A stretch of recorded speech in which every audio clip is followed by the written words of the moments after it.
Ariel Helwani in Montreal getting set for UFC 124 alongside Sean McCorkle, who faces Stefan Struve this Saturday night live on pay-per-view. And Sean, what a story this is. I remember just 3 months ago, we were at the media workouts at UFC 119, and you were just like a little kid hanging on the outside, just trying to get noticed. Right. Now here you are, you have your own little banner, co-main event. How did this happen?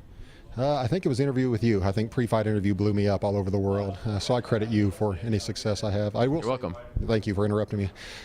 I will say, even though it was to thank me, I will say I felt as much pressure for this interview as I have for the fight. I've been thinking like, man, I got to top the last one. I can't leave people disappointed. It's probably how like Tom Cruise felt, like before filming a sequel to one of his movies, like Mission Impossible 2 or something.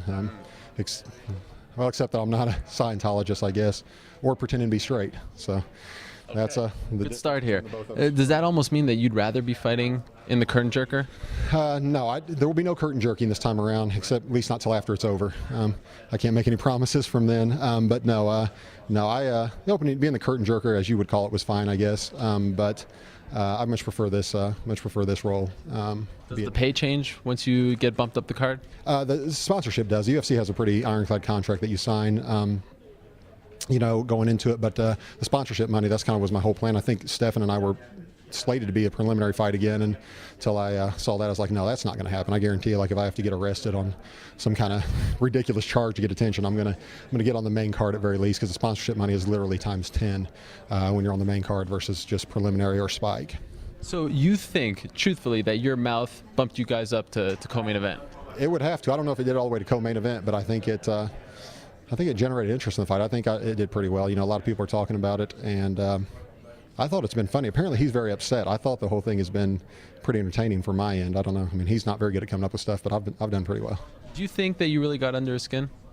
I didn't until I just saw him a few minutes ago, and he didn't. I barely got a fist bump. He wouldn't look at me in the eye or anything like that, or maybe he's just afraid. I don't know. But I thought it was odd. I don't know. Are you offended by anything I said? I thought it was pretty funny. No, actually, I thought a couple of your ones were funny. The one that I really liked the most was, sometimes I wonder what it's like being a mid-tier heavyweight, and then I call up Stefan Struve. I thought that was very clever. I thought it was as well. I wish they'd put that on the Countdown show. My little boy was supposed to be watching the Countdown show the other night, and when I saw they were pulling stuff from my Twitter on the preview right before my part came on, I was like, uh-oh. I started calling my ex immediately to tell her I didn't, because I didn't know what was coming on there. The numerous things I said, but she answered the phone and told me she wasn't letting him watch it. So she said I should be ashamed that I have to censor myself in front of my son, my 9-year-old son, and what's interesting about the Countdown show? They interviewed Struve, but they didn't get any bites from you in there, right? Right. Are they sort of like, freezing you out or what? I don't know. It might be, or maybe I've talked so much they just decided to pull it off. There was going to be overload information, I think even some of my stuff got in the WikiLeaks papers that got released, yeah. I think they even have some of my unreleased material in there, so I have to censor that as well. And how are things with your ex-wife? You sort of put her on blast the first time we talked. Have you reconciled? Are you friends again? Is she happy for your success? Yeah, she was so happy we got back together and worked it out. No, she actually got remarried. In between 119 and now? Yes. She was that upset? I believe it was a wise choice. And plus, I got her name tattooed over with a Roman Praetorian eagle. I needed something with the wings out to cover up the entire name, so she wasn't happy about that. And one of my buddies... I don't believe you unless you show us. Well, I need that to be a surprise for this reason. Okay. I'm a quarter Jewish, so one of my buddies tried to say... he goes, dude, that looks just like a Nazi eagle, like trying to give me a hard time, And are you really a quarter Jewish? Yes, I actually am quarter Jewish. Both of my grandmothers are half Jewish on both sides, so I guess if my math is correct, that makes me a quarter, or maybe 3/8. But yeah, he said it looked like a Nazi eagle. I said, okay, well, even if it did look like a Nazi eagle, that's cool, because all I did was cover up the name of one ruthless dictator with another, like a symbol of another. So it works out. But I'm assuming, you fight on a UFC card in your hometown, you beat a legend like Mark Hunt, now you're fighting the co-main event. You must be the toast of the town, right? You're single, but I'm sure things have changed for Sean McCorkle, right? Right, yeah, a little bit. A lot of ones that weren't interested in girls, weren't interested before are interested now, which kind of irritates me. Matt Mitrione said he doesn't know why I'm mad about it. I should sleep with him first and then cut him loose, Yeah. That's a good plan, Matt. But no, I kind of been dating a girl for a little while, a Brazilian girl, which if you've never done that, you probably should try it. And at some point she will probably stab me and it will end badly. But so far, it's been all right. So I really haven't had time really to date much of anybody with everything we've been doing. Went from one training camp right into the next one. So been working out a lot and just getting ready to shock the world a second time. you have to cut weight for this fight? Yes. That's why I'm gonna shock him when I lose. You have to cut weight for this one? I'm like 274 this morning, so I should be fine. It's not nearly like last time. We were counting down the minutes last time, making the weight, and then something was off with the commission scale the morning of, and they had me at 268.5, so I had to go for another 2 hours and cut weight, even though I knew I was already on weight the night before. So no, we're 274 now, and I should be 272 in the morning, a little bit less. So by I shouldn't be cutting more than a couple pounds in the sauna, I don't think. You know what's interesting about Stefan? He says it hasn't bothered him. He says that you're just sort of this nuisance, but he really hasn't been paying attention. It seems like he has been paying attention. And at first, when we talked to him in England, he said that he wasn't going to take the bait. He wasn't going to respond.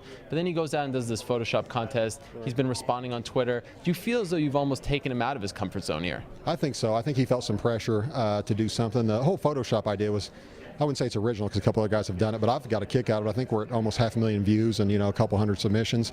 I think they're funny. A lot of people ask me if it upsets me. I'm like, why would it upset me? That's not me standing there in a gay porn picture with another guy. Like, I mean, that's not. I'm not actually Saddam Hussein. You know what I mean? When you put my face on him, so it doesn't. It's all funny to me. Some guys are thin-skinned. I'm not. I don't. I think it's hilarious and brings more attention to the fight and does a good job of promoting it. But he's had a couple responses. I thought were funny, even stuff he put on there, but. He started it, might I remember? How? He said he was going to shut my big mouth with my big fist, and I hadn't even said anything yet, other than maybe something about him. What was the first one I said? Oh, I said he was in denial about me fighting me because he wouldn't confirm the fight, even though Sherdog and you and everybody else had confirmed the fight. And he wouldn't confirm he was fighting me. I was like, yeah, that's just wishful thinking on his part. I put on Twitter, and then he tried to come at me, and I was like, no, you're in my world now, buddy. Like, if we're going to do this on the internet, it's going to end badly for you, worse so than even in the cage. Has UFC said that they like the fact that you do this? They haven't said one way or the other. They're probably afraid to endorse it. I ask Joe Silva every time I see him if he's mad at me or you guys are okay with stuff I say, and he just told me, last time I saw him, he said, just stay away from anything racist. Like, you're fine, just stay away from any kind of racial stuff. And I said, but Joe, what if it's really funny? And he said, if it's more funny than it is racist, you're probably okay, but it's still on you if you do it. So I just don't want them mad at me. I don't want to cause any waves. I'm just literally just happy to be here, and will continue to be just happy to be here no matter how many fights I win. I realize how lucky I am to have a job right now, let alone a job in the UFC. They list you as 6'7". He's listed as 6'11". Have you ever fought a guy that is that tall, and maybe not even that tall, but even taller than you? I've never fought a guy taller than me, a guy that's that tall, or a guy that is that young. So it's kind of a weird combination. I don't know if I fought a guy besides Tiny Norton that I'm this much better looking than either. So that I don't know how much of an issue that will play. I do take comfort in knowing, regardless of the outcome, I'll be way better looking than him after the fight. So where do you go from here? If you beat Stefan Struve on Saturday, where do you go from here? I mean, there's only one more spot up the card, right? You're expecting to be the main event the next time you fight. Gosh, I sure hope not Brock or Junior DeSantos or Cain Velasquez. Other than that, I don't really care. I'm getting older. Despite the reports I'm 37, I'm actually only 34. So last I checked, I keep hearing I'm 37. Started to wonder for a little while from hearing it. But it's not like I have, I'm going to do this 3 or 4 more years tops, I think, without the help of performance-enhancing drugs, go to Japan and fight or something. But definitely U.S., probably not more than another 3 or 4 years. So I'm going to make the most of it while I can. And hopefully that'll move me up too fast. I don't want to be getting Kimbo sliced, be like one internet legend, following his footsteps, and then kind of just be ran out of the sport altogether. Final question, it's the most important one. How is Bruce Buffer going to refer to you in the Octagon Saturday night? What is going to be your nickname? You would ask me. How about the curtain jerker, big sexy Sean McCorkle? That would be fantastic. Everyone's happy then. Is that actually going to happen, or are you just saying this now? I will mention it to him, although according to you, the curtain jerker is only the first fight of the night. But I still think you need to pay respects to where you came from. Don't forget about those days jerking the curtain. I think you want... How could I forget? Despite years with my therapist, I've been unable to forget those.